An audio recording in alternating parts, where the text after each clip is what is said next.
이 새벽에 주 앞에 나오신 분들을 진심으로 환영합니다. 찬송가 393장 찬양드리겠습니다.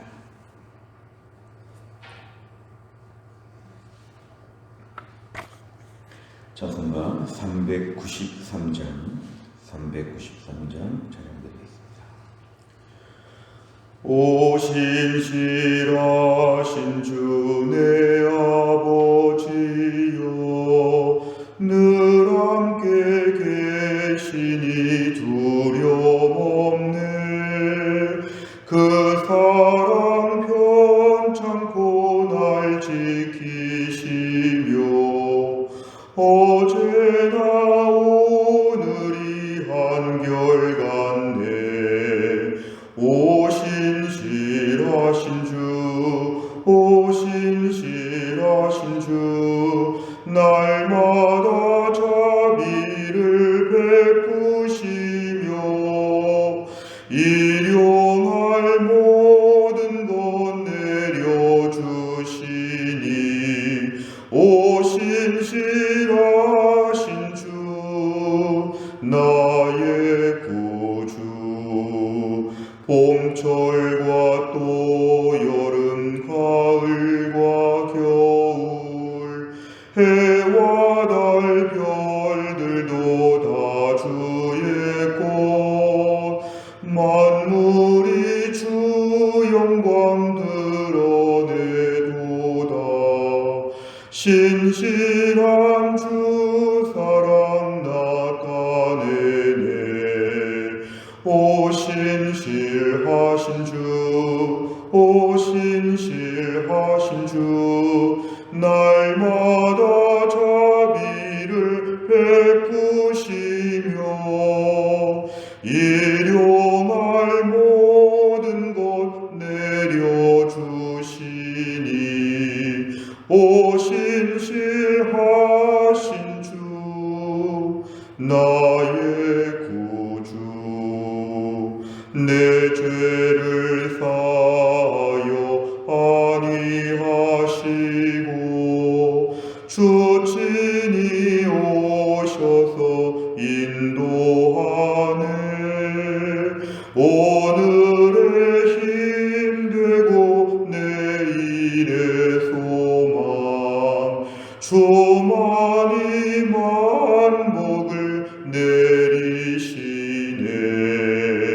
오 신실하신 주, 오 신실하신 주, 날마다 자비를 베푸시며 일용할 모든 것 내려주시니,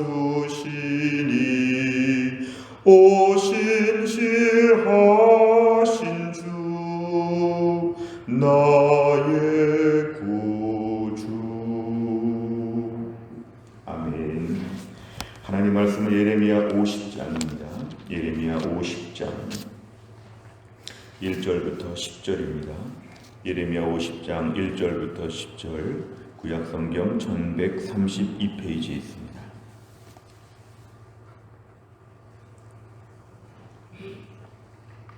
예레미야 50장 1절부터 10절까지 말씀, 예레미야 50장 1절부터 10절까지 말씀을 저 한 절씩 교독하시겠습니다. 여호와께서 선지자 예레미야에게 바벨론과 갈대아 사람의 땅에 대하여 하신 말씀이라.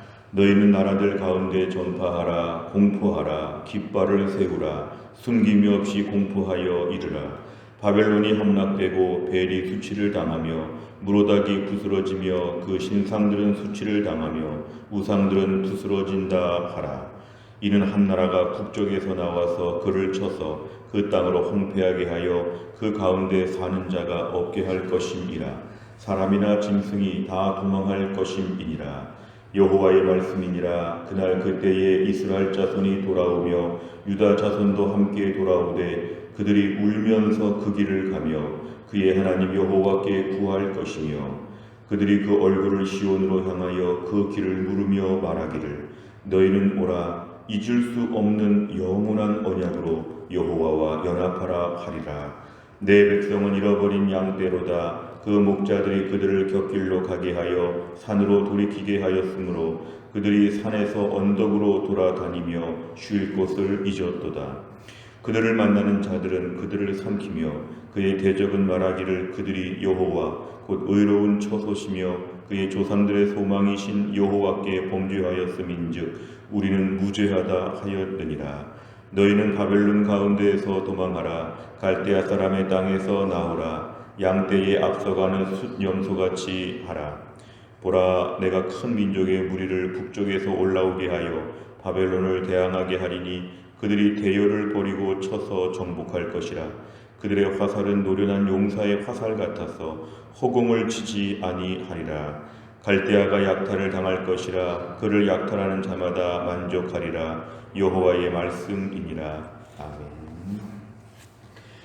예레미야 후반부에는 계속해서 이스라엘 주변의 여러 열방들에 대하여 하나님의 통치와 주권에 대하여 계속 말씀을 하셨습니다. 그래서 우리가 그제부터 시작되는 말씀을 보면 이집트, 블레셋, 모압, 암몬, 다메섹, 게달과 화솔, 그 다음에 엘림, 여러 민족들에 대하여 하나님이 벌하시는 내용들이 나오는데 이제 오늘은 드디어 바벨론이 포커스입니다. 당시 바벨론은 이 모든 민족들을 점령했던 자기들의 수하에 두었던 제일 강력한 강대국이었는데 하나님은 이 바벨론조차도 하나님 앞에서는 아무것도 아님을 오늘 본문에서 보여줍니다. 당시의 모든 나라들을 점령했던 바벨론도 때가 되면 망한다는 것입니다. 오늘 2절 이하에 보니까 나라들 가운데 전파하라, 세계 열방 가운데 선포하라는 것입니다. 바벨론이 망할 것이다. 벨과 무로닥과 당시의 모든 통치자 우상들 다 멸망을 당할 것이다. 3절에 보면은 한 나라가 북쪽에서 나온다. 이것은 바사 제국을 말합니다. 바사는 페르시아입니다. 바벨론 이후에 이제 페르시아가 등장해서 이제 바벨론을 점령한다. 오히려 이 페르시아가 바벨론을 다 망하게 할 것이다. 오늘 3절에는 그렇게 말씀합니다. 오늘 본문의 4절부터 6절까지가 참 중요합니다. 이거는 바벨론의 멸망이 이스라엘과 어떤 관계가 있는지를 보여주는데 4절과 5절과 6절에 보면은 바벨론 멸망과 이스라엘의 회복이 연동되어 있다는 것입니다. 바벨론이 망할 때 이스라엘, 유다가 포로에서 돌아오게 된다. 4절에 보면 중간에 매우 감동적입니다. 이스라엘과 유다 백성들이 울면서 돌아온다. 울면서 하나님께 구한다. 70년 동안 나라를 빼앗기고 온갖 서러움을 겪던 이들이 다시 하나님의 백성으로 회복되는 너무 감격스러운 순간에 이들이 그냥 나올 수가 없어서 울면서 하나님께 나온다. 사실 이들이 울기는 울어도 70년 동안 고생은 많이 했어도 온전케 된 것은 아니었습니다. 오늘 본문의 포커스가 이것입니다. 이들이 70년이라는 형량을 맞췄을 뿐이지 이들이 완벽하게 의로워져서 하나님 회복시켜 주신 것은 아니었습니다. 이들은 언약을 깼고 또 이들은 여전히 부족하지만 하나님의 긍휼과 자비로 70년 만에 이들을 회복시켜 주시는 것입니다. 완벽하게 이들이 변화되었기 때문에 돌아오는 것이 아니라 하나님의 긍휼과 사랑이 풍성하여 70년이면 다 됐다. 이러면서 이제 하나님께서 바벨론을 멸망시키시고 이들이 돌아오게 합니다. 5절에 보면 매우 중요한 말씀이 있습니다. 잊을 수 없는 영원한 언약. 이게 하나님과 이스라엘 백성 사이의 언약입니다. 잊을 수 없는, 전혀 잊혀지지 않는, 그러니까 죄를 범하여도 아무리 초라해져도 하나님과 이스라엘 백성들 사이에는 잊을 수 없는 영원한 언약이 있기 때문에 하나님과 연합되어 있다는 것입니다. 주변 민족들이 아무리 이스라엘을 조롱하고 멸시해도 하나님과 이스라엘 사이에를 끼어들 수가 없습니다. 왜냐하면 하나님은 잊을 수 없는 영원한 언약으로 이스라엘 백성을 돌보셨기 때문에 하나님께서 바벨론 멸망시키시고 페르시아를 등장시키면서 그 정치적인 그 와중에 이들이 돌아올 수 있는 하나님의 특별한 계획이 있으셨다는 것입니다. 6절에 보면 이들은 인간 목자들에 의해서는 별 도움받지 못했지만 하나님의 목자가 되셔서 이들을 좋은 길로 인도할 것이다. 하나님의 든든한 후원 약속입니다. 오늘 4절과 5절과 6절의 중간에 3절의 말씀이 참으로 중요합니다. 그동안 7절을 보니까 이스라엘 주변의 나라들은 이스라엘이 죄를 많이 졌으니까 아무리 괴롭혀도 괜찮지 않겠느냐, 나는 무죄하다, 이런 식으로 말했지만 하나님은 내버려 두지 않으신다는 것입니다. 오늘 9절에 보니까 큰 민족의 물이 이제 결국은 페르시아 제국이 얼마나 왕성하게 등장하는지를 하나님 보여주는데, 9절에 보면 페르시아는 굉장히 강력한 나라입니다. 그들의 화살은 노련한 용사의 화살 같아서 허공을 치지 아니한다. 바벨론이 무참하게 천패하게 될 것이다. 10절에 보면 갈대아 바벨론은 약탈을 당한다. 그동안 그렇게 약탈했던 이 바벨론이 오히려 약탈을 아주 다 당할 것이다. 하나님이 이렇게 하신다. 오늘 본문은 이런 이야기가 나옵니다. 내용을 잘 보시면, 첫째, 하나님께서는 바벨론의 미래에 대해 어떻게 말씀하십니까? 3절에 보면은 한 나라 페르시아 바사 제국이 등장하여서 그를 칠 것이다. 그리고 사는 자가 없다는 것은 다 죽인다는 것입니다. 사람 짐승 다 가리지 않고 죽이는 아주 최악으로 치닫는 어려운 멸망의 때가 온다. 두 번째를 보면 바벨론이 함락될 때 이스라엘과 유다 자손은 어떻게 됩니까? 4절에 보면은 이스라엘 자손이 돌아온다는 것은 포로지에서 돌아온다는 것입니다. 울면서 자기 땅으로 돌아오며 이제 하나님께 구한다. 하나님은 이 바벨론의 멸망과 이스라엘의 회복이 함께 연동되어 있도록 하나님이 일하신다는 것입니다. 세 번째를 보면 하나님께서 택한 백성에게 시련 끝에 회복을 허락하시는 이유는 무엇입니까? 오늘 제일 이 답을 알 수 있는 구절이 5절입니다. 잊을 수 없는 영원한 언약이 있기 때문에 그렇습니다. 사실 언약은 쌍방이 지킬 때 유지가 되고 한쪽이 파기하면 자동 파기가 되는 것인데, 하나님은 그렇지 않는다는 것입니다. 아무리 이스라엘과 유다가 이 모든 하나님과의 언약을 파기해도 하나님은 붙잡고 계시다, 기다리고 계시다, 하나님은 돌보신다, 이것입니다. 그래서 일정한 기간 70년이 지난 다음에는 복구가 될 것이다, 이것입니다. 결국 시련이 있는데 이 시련이 끝난 다음에 하나님은 70년 만에 모든 걸 회복시켜 주셨습니다. 오늘 본문에서 제일 중요한 것은 이스라엘 백성들의 상태는 늘 믿을 수 없습니다. 하나님을 막 찬양하는 것처럼 믿음 좋은 것처럼 보였다가 또 믿음이 없는 것처럼 보였다가 너무너무 그 굴곡이 심합니다. 그런데 하나님은 신실하시고 안정되십니다. 하나님은 늘 안정되십니다. 그래서 우리의 모든 걸 받아주십니다. 부족하고 모자르고 어떨 땐 또 오버하기도 하고 너무너무 불규칙하고 불안정한 저희를 하나님은 받아주신다. 오늘 본문에도 이스라엘 백성들은 여전히 70년의 형기를 마칠 뿐 여전히 부족한 모습이었는데도 하나님은 이들에게 하나님의 언약을 지켜주신다. 오늘 말씀을 좀 현실로 묵상하면 오늘날 우리에게 부족한 모습이 너무 많습니다. 우리 안에 너무 약합니다. 그런데 하나님께서 일정한 시간이 되면 우리의 삶을 회복시켜 주신다는 것입니다. 어떤 경우에는 우리가 온전해져야 회복시킨다? 그렇지 않습니다. 온전해질 수가 없습니다. 우리가 하나님께 회복될 만큼 온전해진다는 건 평생 부족하고 안 됩니다. 그런데 하나님께서는 우리와의 언약을 생각하셔서 하나님의 일정한 시기가 되면 우리들을 회복시켜 주신다. 그러니까 이것이 은혜입니다. 은혜입니다. 하나님과 우리는 계산적인 관계가 아니라 은혜의 관계입니다. 부족한데 하나님이 불쌍히 보신다. 내가 언약 다 깨트려 버렸는데 하나님의 찢어진 종이 다시 들고 와서 우리와의 언약을 기억하여 주신다. 이것이 하나님의 긍휼의 사랑과 은혜의 풍성함입니다. 오늘도 우리는 때로 우리가 너무 신실하지 못해서 불안할 때가 있습니다. 이거밖에 안 되는 인생에 뭘 살 것인가? 그러나 하나님께서는 우리에게 잊을 수 없는 영원한 언약으로 이 부족한 우리를 받아주실 것입니다. 부족한데 은혜가 있다. 부족한데 은혜가 있다. 돌아보면 수십 년의 우리 인생 늘 부족한 것 투성이었습니다. 그러나 하나님께서는 늘 우리를 계산적으로 대하지 않으시고 그냥 안아주시고 품어주셔서 여기까지 왔습니다. 오늘 우리 인생 가운데 코로나 전후로 여러 가지 우리 인생의 시간표에 따라서 포로지에 사는 것처럼 여전히 힘들고 어렵다고 할 때 우리의 소망은 우리의 신실함이 아니라 하나님의 은혜의 그러한 풍성함을 믿어야 합니다. 여전히 부족하지만 은혜를 베풀어 주옵소서.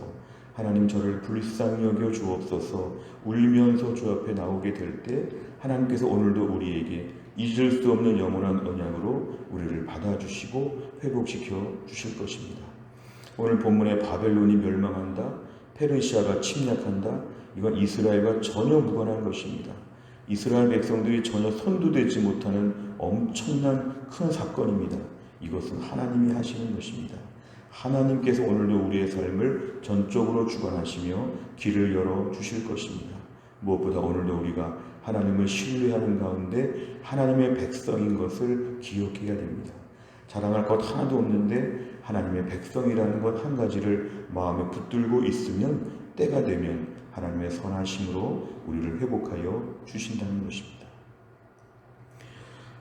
네 번째를 보면 시련 후에 결국 이스라엘 백성을 회복시키시는 하나님을 보며 무엇을 느낍니까?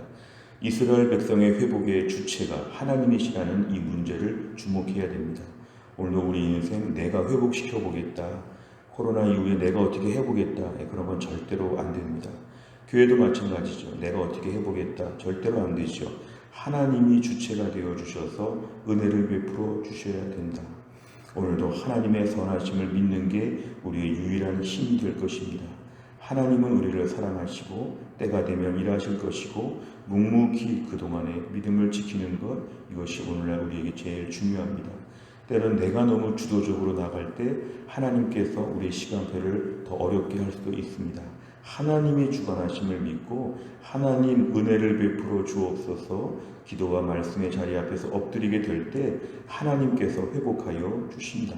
오늘 본문에 하나님이 일하시는 이 큰 사건들 오늘도 우리가 동일하게 기대할 수 있어야 합니다. 다섯 번째를 보면 하나님의 뜻을 알지 못해 방황했던 경험이 있다면 언제입니까? 반드시 회복하실 하나님의 약속을 믿음으로 기다리기 위해서 무엇을 결단하겠습니까? 오늘도 우리에게 분명한 것은 우리는 늘 부족하지만 하나님의 선하심을 믿는 것이 참 중요합니다. 오늘도 우리의 모습은 좋았다가 나빴다가 꼭 무슨 날씨 변화처럼 변덕이 심합니다. 우리의 모습은 늘 믿을 수 없습니다. 오늘도 하나님만을 믿어야 합니다. 오늘도 하나님께서 오늘도 우리 은혜 주실 것을 믿습니다. 영적 일상을 유지하고 꾸준히 주변에 이런 얘기 해야 됩니다. 우리 하나님을 믿읍시다. 하나님을 믿읍시다. 우리는 부족하지만 하나님께서 잊을 수 없는 영원한 언약으로 우리를 붙잡아 주실 것입니다. 가정에서 자녀들을 대할 때, 교회 성도들끼리 서로 대화할 때 하나님을 믿읍시다. 잊을 수 없는 영원한 언약으로 하나님이 모든 걸 이끄실 것입니다. 우리 담대합시다. 이렇게 얘기하면 하나님께서 기뻐하실 것입니다. 또한 나를 살면서도 하나님의 언약을 신뢰하는 주의 백성 다 될 수 있기를 주의 이름으로 축원합니다. 기도하겠습니다. 하나님 아버지 감사합니다. 오늘도 이 새벽에 귀한 말씀을 우리에게 허락하여 주심을 감사합니다. 이스라엘 백성들은 늘 부족하고 초라하고 못난 것이 많은데 하나님은 잊을 수 없는 영원한 언약으로 이들을 돌보사 하나님 아버지 바벨론과 페르시아의 이 엄청난 전쟁을 통하여 하나님께서 페르시아가 모든 것을 지배하며 이스라엘 백성들, 유다 백성들 포로지에서 돌아오게 하시는 이 엄청난 스케일의 하나님의 역사를 묵상했습니다. 오늘도 우리 인생 가운데 내가 어떻게 해보는지, 내가 얼마나 좋아졌는지 이런 것으로 세상이 바뀌는 것이 아니라 하나님의 큰 역사와 계획이 오늘도 진행 중임을 믿게 하여 주옵소서. 우리는 믿을 수 없습니다. 우리의 불안정한 믿음과 불안정한 인생을 바라보면서 매일 낙심하고 걱정하지 않게 하시고 우리 부족함에도 불구하고 오 신실하신 하나님의 놀라운 역사를 매일매일 바라보며 믿음으로 살게 하여 주옵소서. 또한 날 오늘도 기도 제목을 가지고 주 앞에 엎드린 주의 백성들 오늘도 주 앞에 울며 기도하며 마음을 다하여 간구할 때에 오늘도 우리의 길을 하나님이 열어주시고 아직도 포로지에서 방황하는 것처럼 힘들어하는 주의 백성들이 잊을 수 없는 영원한 언약으로 하나님이 돌보실 것을 믿고 믿음으로 담대해지게 하여 주옵소서. 한날의 모든 일정을 주님께 의탁하오며 예수님의 이름으로 기도하옵나이다. 아멘. 오늘 수요일을 맞이하여 우리 교회가 기도하는 100대 기도 제목은 양육과 훈련을 통하여 우리 성도들이 영적으로 성숙하고 성장하도록 기도합니다. 43번부터 56번까지 오늘 아침에 꼭 기도해 주시기를 바랍니다. 주기도문 하겠습니다.